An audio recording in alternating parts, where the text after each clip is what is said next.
Message from the angels, clarifying vibrational law. Channel, Ann Albers.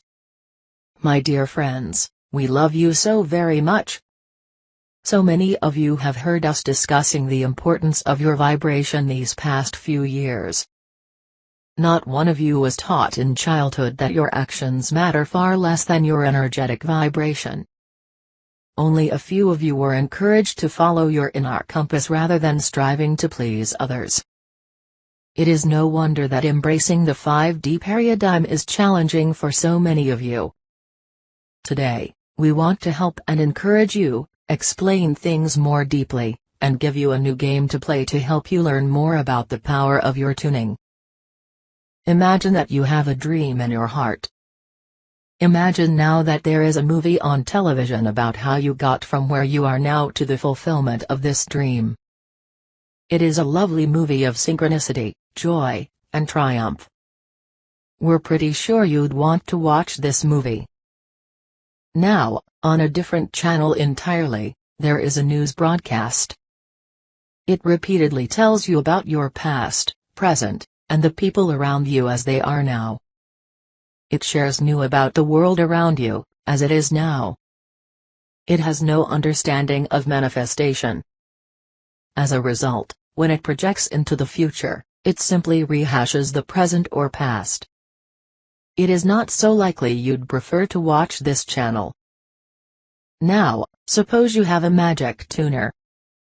When you think of something that makes you happy, you tune into the beautiful movie about your life unfolding gracefully.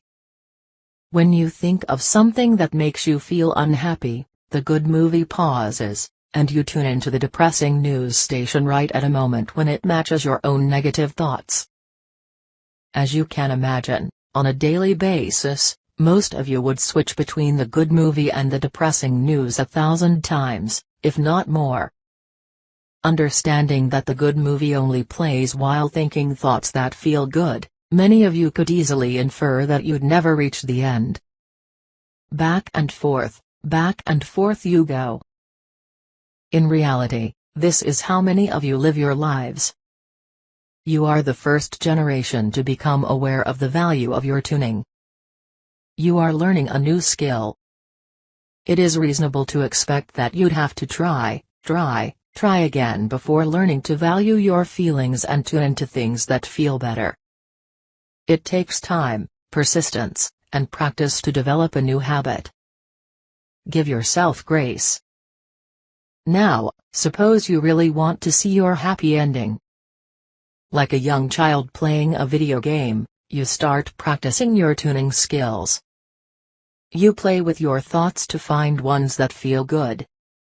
You challenge yourself to see if you can find something that feels good enough to make the good movie start playing once again. You start to notice thoughts that knock you out of it.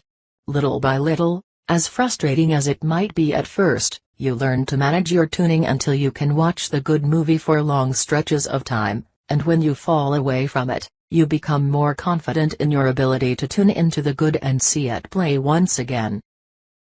Eventually, with practice, you become so good at tuning that you can watch that good movie to its completion. Dear ones, your life is that good movie waiting for you to tune into it. Most of you learn to tune into the past or the present in front of you, no matter how good or unpleasant it feels. Rarely were you taught to care more about how you feel. Can you imagine?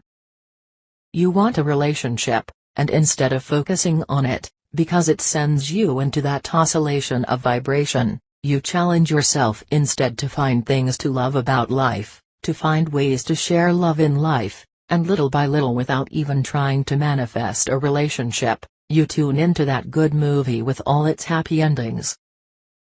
You aren't settling for feeling just okay even though you don't have what you want. That resignation gets you more of the news. Instead, challenge yourself to find ways to feel good, here and now with what you have. You can use your brilliant mind to choose one of a gazillion possible good-feeling thoughts right here and now.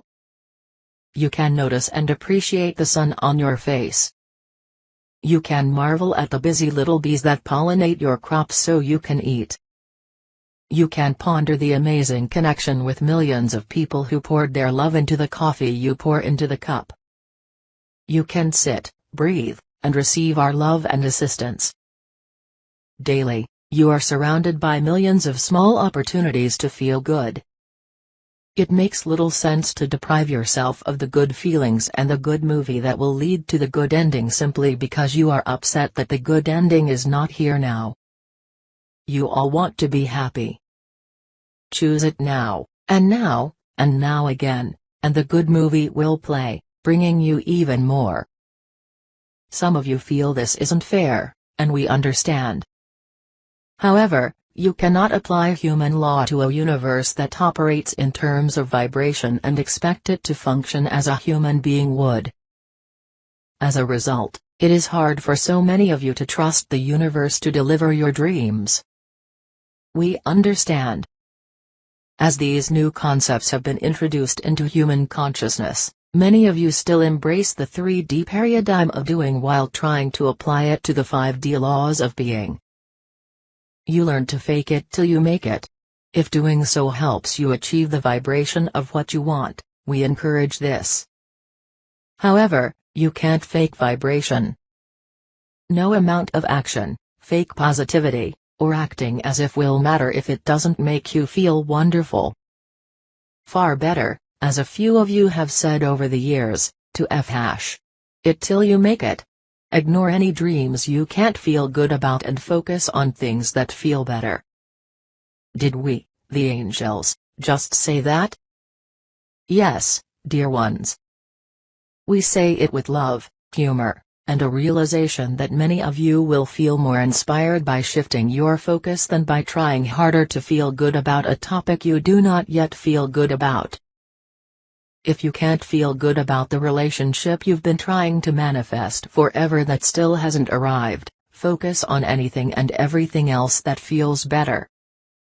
You torment yourselves, trying to feel good about what does not. Look away. Turn the other cheek.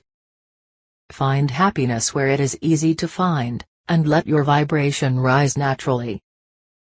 So many of you learn to visualize, and it can be a wonderful tool if it helps you find the feeling you desire. If visualizing makes you feel worse because it makes you think more about what you do not yet have, it is better to visualize a good lunch that excites you. You learn to make vision boards. We love them if these bring you joy, empower you to anticipate your dreams, and raise your vibration. But if you look at a vision board and think every time, yeah, right, it never happens for me, then dear ones, take down the vision board and, in its place, put up an inspiring piece of art that elevates you every time you look at it. You learn to quiet your mind and meditate, but if attempting that frustrates you, find an alternative. Listen to music you love. Take a walk. Cook a good meal. If you honestly try, each of you can find something that quiets the negativity and allows you to be present in the moment. Don't give up and say that you can't. You can. You just have to exercise your God-given power of choice and experiment a bit until you find your own way of feeling present and good. You learn to be good and do good, and we completely encourage that because it is your nature to love, but when your loving actions cease to feel like love, then cease doing them. If you are helping an ungrateful friend, it may feel wonderful for a while, but when it stops feeling wonderful, stop doing it or find a reason to feel good once again. So many of you have given so much you feel bitter and resentful that others don't give back, but dear ones, you are the ones who chose to continue giving when it no longer felt good. You are the ones who chose to pour your heart more into others' lives than your own. So many of you learned that it is better to give than to receive when, in reality, it is better to be in a balanced flow, filling then spilling, filling then spilling. The more you receive from Spirit, the more you want to give. The more you give, the more you want to receive from the divine. Watch and listen to your feelings to help you stay in this flow. As you learn to be more honest about your feelings, you will give when it is a joy, and refill the well when needed. As your vibration becomes one of giving joyfully, you will attract others who are in the vibration of giving joyfully as well. But if your vibration is one of giving because you have to or should, even when, you don't feel like it, then you will instead attract others who feel equally empty and want you to give to them, as you want them to give back to you. It is a misunderstanding to think that because you give, you will attract others who give. This would be a law of doing. But the universe operates on the law of vibration. There is no law of doing. There is no law in the universe that says if you do more, the universe will do more for you. There is no law that says if you constantly do good, you'll constantly receive good. There is no law that says if you give, you'll receive. There is only vibrational law. No matter what you do, the energy with which you do it matters infinitely more than the actions themselves. If you shop for shoes feeling abundant, you'll attract more abundance than if you tithe with, a feeling of righteous martyrdom. If you indulge in your favorite activities with joy or explore new ones that delight, you meet a partner sooner than if you trudge unhappily through online dating sites. If you love the hunt and the idea of meeting several new people each weekend and sorting through them, you could easily meet someone on a dating site, but few of you honestly feel that way. God has arranged meetings for centuries. Your doing is not important. Your vibration is. If you are healing a physical condition and you love your doctors and the care they provide, they are likely to work well for you. If you mistrust doctors but love alternative therapies, those will likely work better for you. If you would rather ignore your condition and focus on other things that bring you joy, that will bring you joy and quite possibly healing, too. What does not work is focusing on thoughts that feel bad and forcing yourself to do things that go against your grain. Even if you were to die, you would have lived happily until you transitioned happily and moved on into a blissfully happy reality. Your eternal journey can be fun now. Your eternal journey can be happy now. The only thing that matters, dear ones, regarding what you will see in your future is vibration. Be kind to yourselves. You are courageous adventurers. You have incarnated on the earth during some of the biggest paradigm shifts humanity has seen in recorded history. You are learning to be tuners rather than doers and to allow your actions to be born of joy and inspiration. God bless you. We love you so very much. The angels.